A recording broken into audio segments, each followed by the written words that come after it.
গাজীপুরের শ্রীপুরের জংলাপাড়ার মাসুদ মিয়ার বাড়িতে ভাড়া থাকতেন ঝর্ণা অপু দম্পতি। স্বজনদের অভিযোগ, শনিবার রাতে ঝর্ণাকে হত্যা করে বিষয়টি প্রতিবেশী তানিয়াকে জানান অপু। পরে বাড়িওয়ালা মাসুদ মিয়াকে বিষয়টি জানানো হয়। খবর পেয়ে তালাবদ্ধ ঘর থেকে ঝর্ণার মরদেহ উদ্ধার করে পুলিশ। পলাতক রয়েছেন অভিযুক্ত অপু।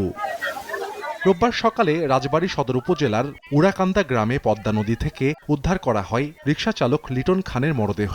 শনিবার রাত থেকে নিখোঁজ ছিলেন লিটন। ধারণা করা হচ্ছে রিকশা ছিনতাই করে লিটনকে হত্যা করা হয়েছে।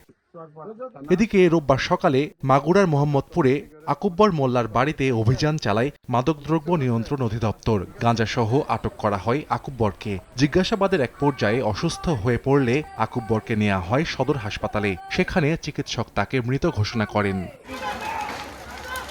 বান্দরবানের বালাঘাটা এলাকায় আগুন লাগে একটি বসতঘরে। খবর পেয়ে ঘটনাস্থলে পৌঁছে আগুন নিয়ন্ত্রণে আনে ফায়ার সার্ভিস। পরে ঘর থেকে উদ্ধার করা হয় প্রতিবন্ধী নারীর দগ্ধ মরদেহ।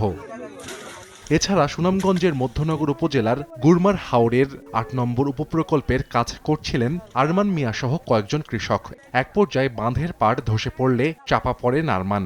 স্থানীয়রা ঘণ্টাব্যাপী চেষ্টা চালিয়ে তাকে উদ্ধার করে ধর্মপাশা উপজেলা স্বাস্থ্য কমপ্লেক্সে নেওয়া হলে চিকিৎসক তাকে মৃত ঘোষণা করেন। সাহাল আব্দুল্লাহ হালভি, সময় সংবাদ।